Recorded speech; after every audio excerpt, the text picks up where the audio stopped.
Olá, meus queridos irmãos e irmãs, sejam bem-vindos ao nosso canal e à reflexão diária de hoje. Hoje, dia 11 de janeiro, terça-feira, da primeira semana do Tempo Comum. Evangelho de hoje, Marcos 1, de 21b a 28. Estando com seus discípulos em Cafarnaum, Jesus, no dia de sábado, entrou na sinagoga e começou a ensinar. Todos ficavam admirados com seu ensinamento, pois ensinava como quem tem autoridade, não como os mestres da lei. Estava então na sinagoga um homem possuído por um espírito mau. Ele gritou: "Que queres de nós, Jesus Nazareno? Viestes aqui para nos destruir? Eu sei quem tu és o Santo de Deus." Jesus o intimou: "Cala-te e sai dele."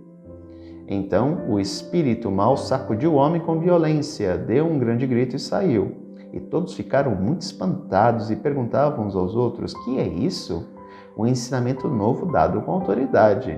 Ele manda até nos espíritos maus e eles obedecem. E a fama de Jesus logo se espalhou por toda parte, em toda a região da Galileia. É interessante o texto de hoje porque mostra algo extremamente importante para a nossa fé. Diante da presença de Jesus, o mal não consegue ficar, ele se manifesta. Ou seja, a presença do Senhor, que venceu o mal porque ele deu a vida pela nossa salvação, ele libertou a humanidade que estava lá sob o jugo do mal, do demônio, foi libertada pela ação de Jesus. Quando ele se faz presente, o mal não consegue ficar, o mal se manifesta. Jesus ele segue o rito próprio de um hebreu, porque ele é um judeu, né? Sábado, lugar da reunião, da sinagoga. E a sinagoga da época de Jesus é totalmente diferente da sinagoga de hoje. A sinagoga de hoje é um espaço como uma igreja, onde os judeus se reúnem, né, e fazem a sua celebração litúrgica. Na época de Jesus, não. A sinagoga era um lugar de reunião, onde se partilhava os problemas da cidade, da comunidade, e se partia depois para os ritos litúrgicos. Era como se fossem praças, onde os homens se reuniam e tratavam dos problemas da comunidade e depois passavam, ou às vezes começavam com as celebrações litúrgicas e depois passavam para as reuniões para decidir os problemas da comunidade. Era mais ou menos como as ágoras dos gregos, né, antigos.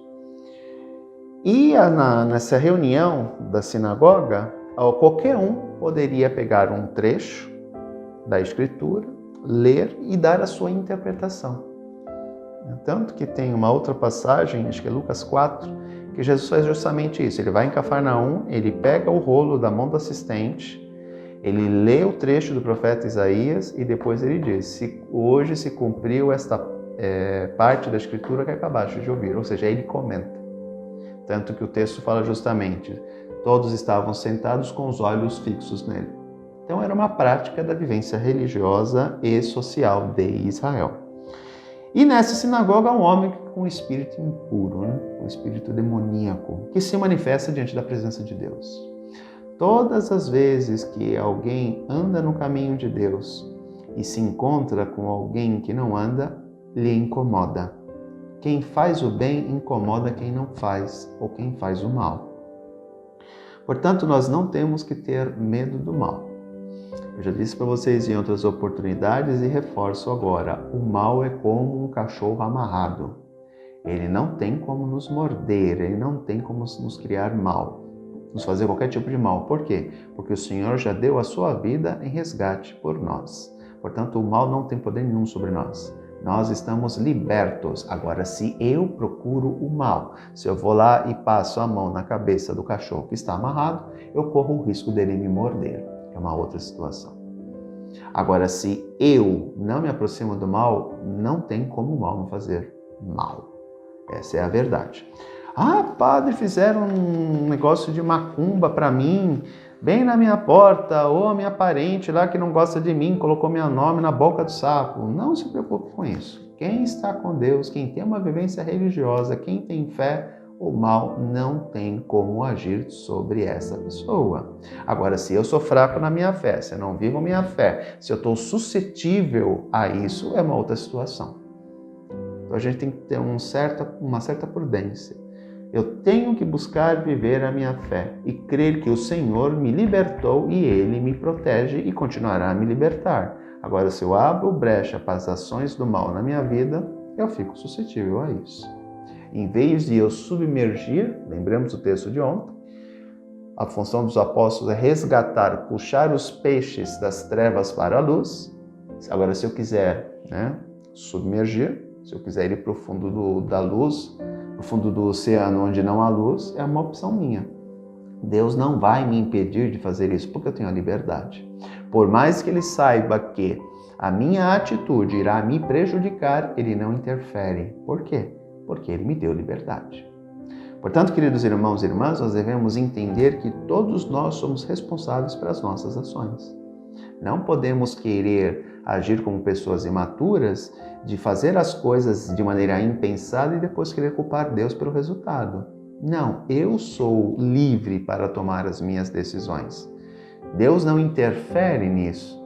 Deus está lá me esperando com o coração aberto para que eu possa aderir a Ele e ao projeto dele. Agora, eu tenho a escolha de dizer não para Deus. E também tenho que ter a consciência de que a partir do momento que eu digo não para Deus e escolho fazer o mal, eu irei arcar com as consequências dessas escolhas. Então, que nós possamos assumir a nossa vida e assumir as nossas escolhas, que possamos confiar em Deus e nos aproximar dele, e não nos afastar dele e ir em direção ao mal. Nos aproximemos da luz e não das trevas. Um grande abraço, que Deus te abençoe. Até amanhã, se Deus quiser. Tchau.